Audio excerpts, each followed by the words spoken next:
Not of the Portaloo type. Yes, okay, yeah. Of the Portaloo, what's happened is the people have come back to take it earlier than it should have been. Now you're talking. So I'm inside the Portaloo as they start to hoist it up and land it on a flatbed truck to take away. And away you go. Why are you shouting at this point? Hello, excuse me. My wife and my best friend are running across, screaming and shouting to try and stop it happening. And Can I ask you something? And this is between you and me, and we'll fault the rest of the nation. The rest of the nation will only hear the music in the background. But between you and me, were you at your ease as they took it away? Were you partially dressed and taking?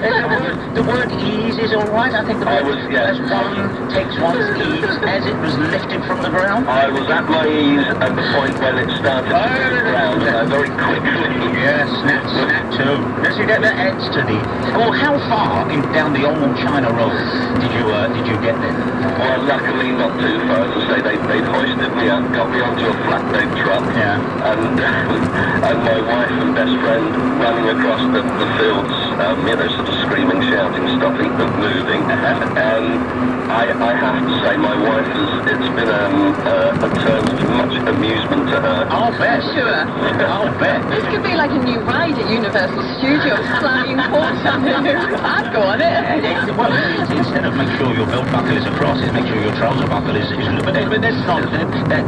We will draw the veil over it there. A terrific story of somebody driving away while you were in the back, and he happened to be, as I say, he happened to be at his ease at the time. I hope you had a pay, buddy. Bless you. Busy. Bless you, Adrian. Thank you very much. I don't approve of that, you know. No. This is the last thing I say. No, people who say leave matters to the usual offices. I don't approve. I don't think that's, I don't. I think that's vulgar. Continue. What you got there? On the topic of odd reasons for never playing a record again, Mark... We never want to hear it again. Why? Mark said, my friend Ross is a big Neil Young fan. He's convinced that Young's lackluster album, Trans, is unlucky. He's played his only once, and shortly afterwards, his life took a downturn. All kinds of horrible things happened. Now, if someone mentions the likes of Trans in his presence, he has to touch a copy of Dylan's Blonde on Blonde to remove the curse. He's not generally a loony. No, but that's the sort of thing, of course, speaks deep onto deep with me. I love that kind of thinking. And trans, of course, my son makes a case for trans. This is not the time or the place. But when we take over this network full time, we'll be able to explore avenues like that. The subject there is peculiar reasons you never wish to hear a certain record ever again. It's Mother's Day on Sunday as well. Yes. So we won't do traditional phoning. It's usually called How Nuts Is Your Mum? But we'll do it this week as one sure thing your mum is unique for. And we don't want to, she gave birth to me, she's so wonderful. No, my mum's 2 front teeth are false. She's unique here. I can understand a lot of people. In a very misguided way of getting fit, when she was about 50, she took my brother's old mountain bike out of the garage and went over the handlebars on her first soiree out and knocked her front teeth out. There you go. The reasons your mother may be unique. We're doing also a peculiar reason you never want to hear a certain record again. Being absent-minded, nagging feelings you've lived before. The first time you ever felt sorry for your brother. You're back, Thomas. I am. Hey, after last week they said, well, that fella's never coming back. He can hardly apply himself to the facing hand. Mirrors came in this morning and said, Thomas Shapanaka going to be here again. I am, and I'm glad to be here. What's that, German or Polish? The surname's actually Austrian. Austrian? Yeah, and Shapa means sheep. You're talking to one of the few languages I speak. How about that?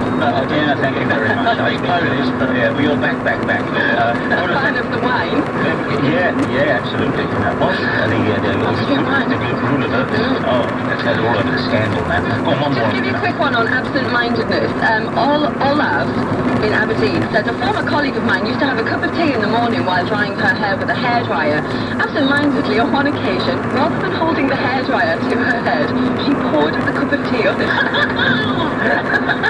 That's the sort of thing. It's broad, it's obvious, it's slapstick, but amongst all the other subjects, it stands out. I've just been told that you've got a lot of weather. We better get on with it. How can you have a lot of weather? There A57. Yeah, that's what's happening. There it is. So there you go. Well, it's all about the beast from the east, you see. Okay, continue with the beast. And it's a whole plethora of weather phenomena that's coming our way. It's strong winds, icy winds. There's some snow on the way. There'll be icing on power lines. Do you think people subdivide like that? Do you think when people walk along they go, what was that? Do you think it was a strong wind or an icy wind? Oh no, it's more of a forceful gust. I know it's bread and butter to your industry, but it's an interesting distinction. That's all It is, because it's a very dry wind, which really dry too. Yeah, it feels very cold against the skin. You know what that is? That's your chill factor.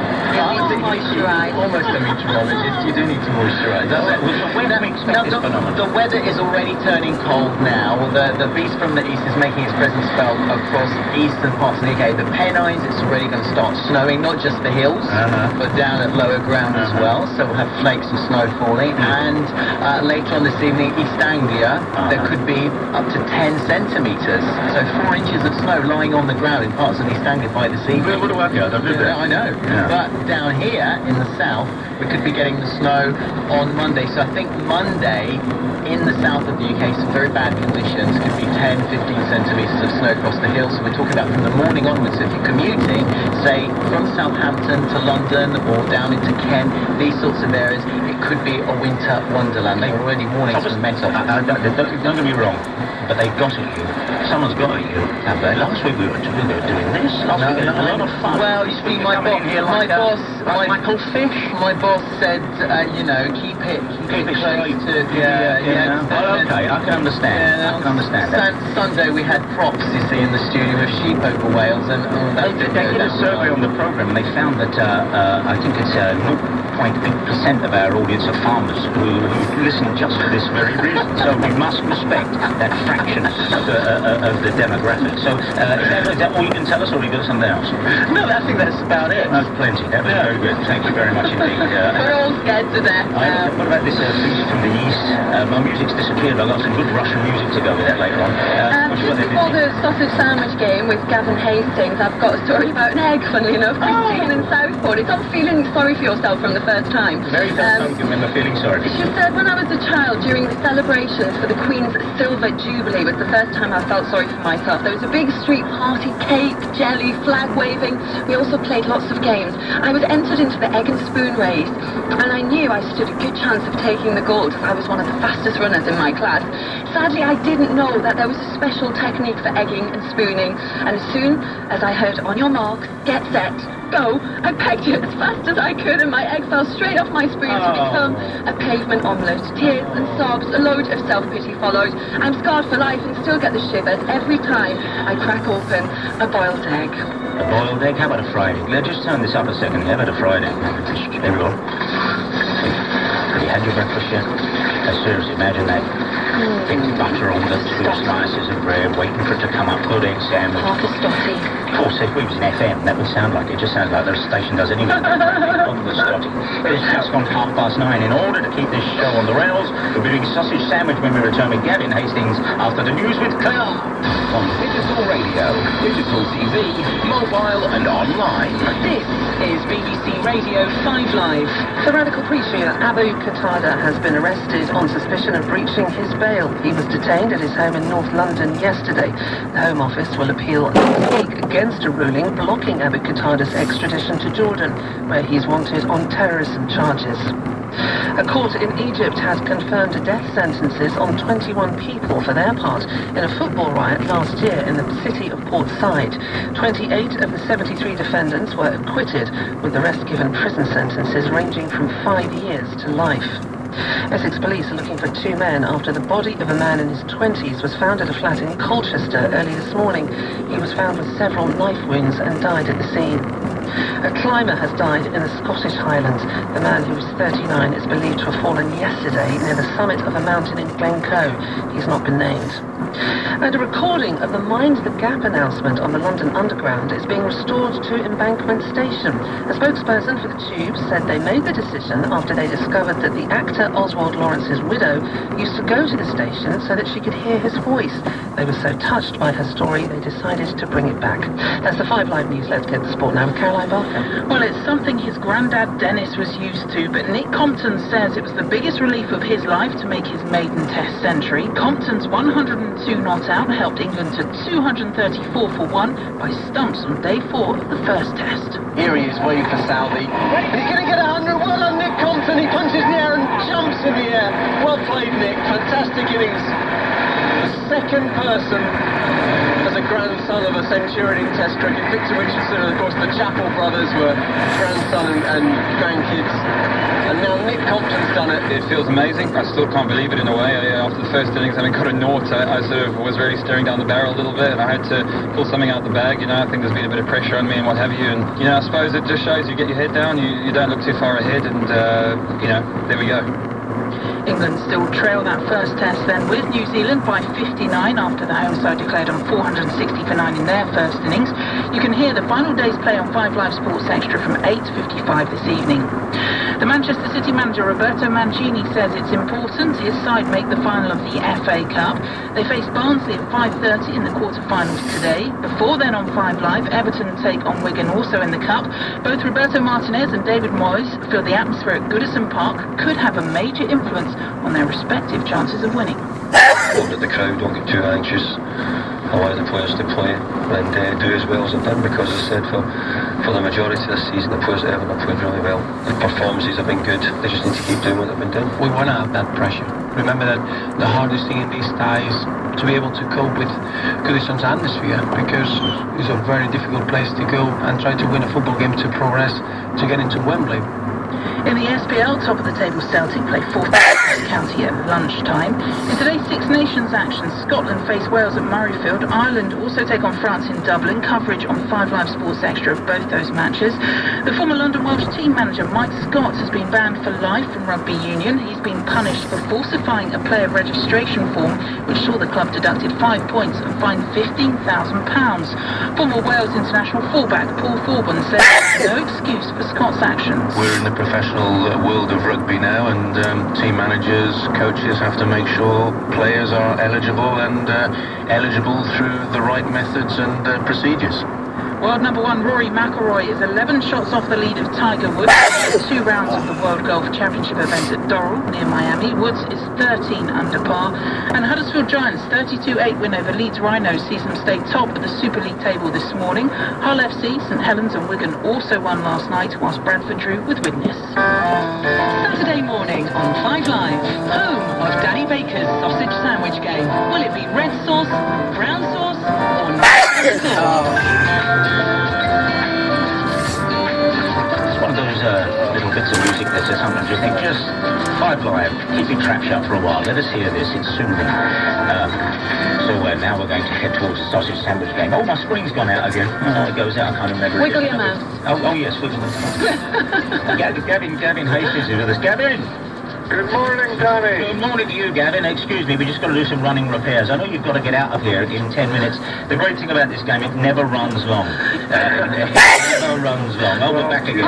Honoured to be following in the footsteps of Mr. Brian Moore, who I heard on your very show not 3 weeks ago. Thank you very much. Well, then you have an inkling that there's no pressure on you at all. You've just got to answer these questions with what the truth is, you see.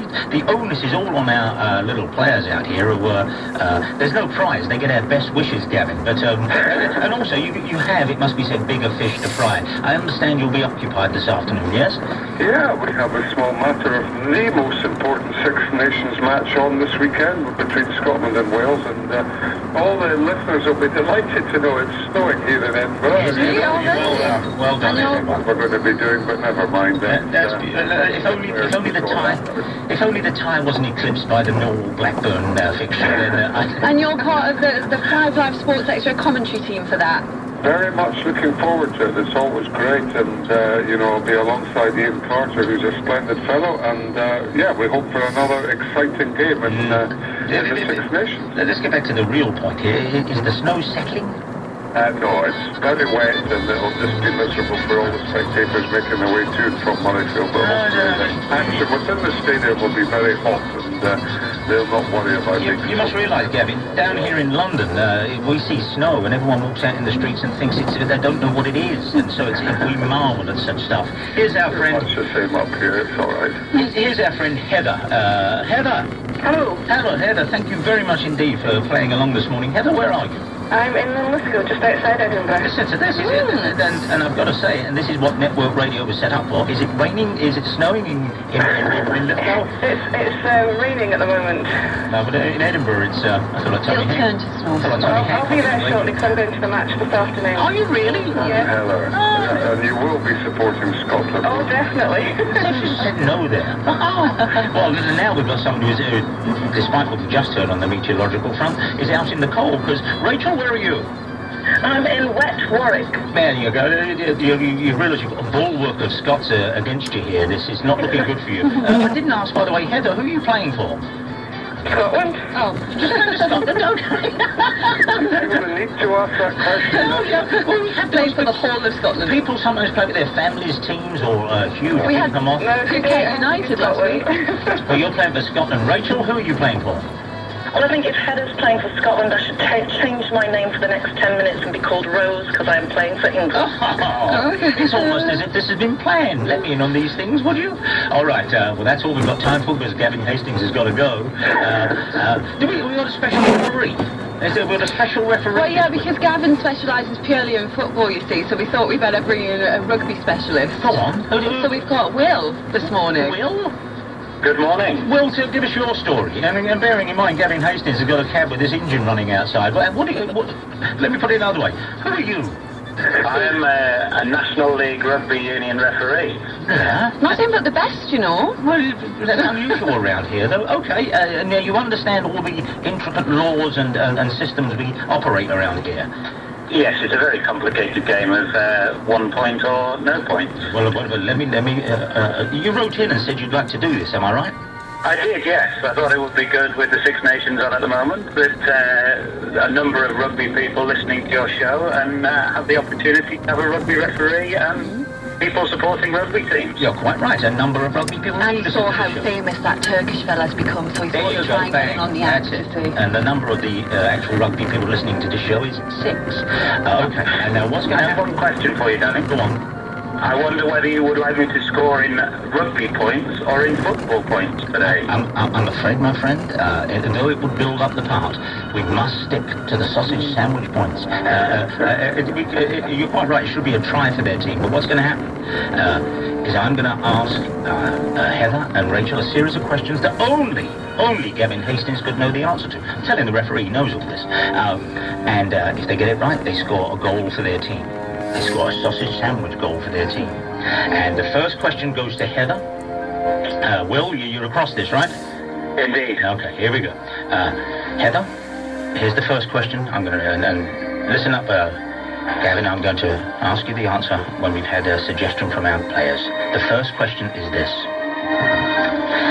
It's about jokes. It's about jokes. Now, rugby players, when they get together, they like the horseplay, you know, they like to josh each other. But has Gavin himself, and we don't want to know it, I won't ask you for it, I promise. Has Gavin himself told a joke in the last week to some of the fellas, or indoors? Has he told a joke in the last week?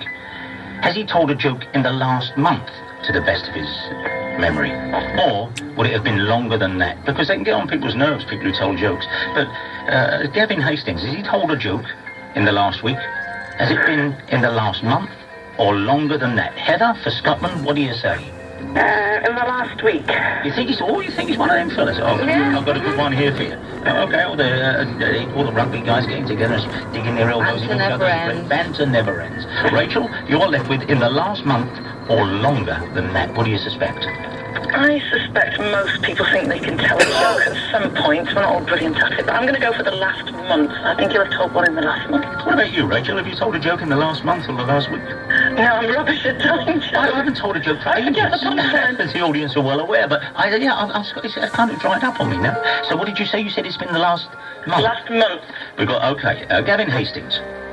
Well, Danny, you'll know that it's a very sociable time of the year and lots of rugby people do get together during the Six Nations, so I have to confess that I was with a whole bunch of Welsh people yesterday playing golf. Yes, yes. I did happen to tell a joke. So that is obviously within the last week.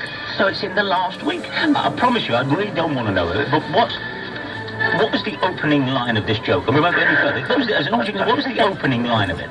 It would be something to do with England. I mean, you really don't want to know. This Englishman walks into a bar. So what has that done to the score, Will? It is Scotland 1, England 0. Oh, Rachel. Of course it is. Heavy burden. Okay, now, calm down, everybody, because this is a civilized game, unlike rugby. So here we go. The second question, Rachel, you get first go at this, and this is a musical cue again. Last week we had a few, we had a children's song. This is not going to become a motif. It just happens to be what came out this morning. Let me ask you, you were born in 1962, Gavin?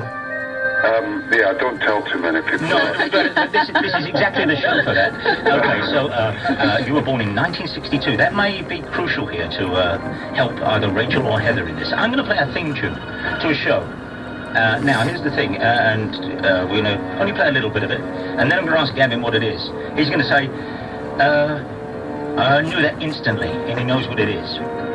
He's going to say, I know what that is, I was a big fan of it, and I can tell you someone who was in it, or he's not going to know it. It's just a TV thing, Drew. Now, you know sometimes they put you think, oh, I can't think what that is. We need a quick answer, so when I play this piece of music, I'll come back to Gavin and say, what's that?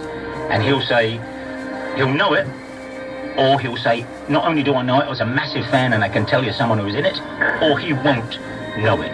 So,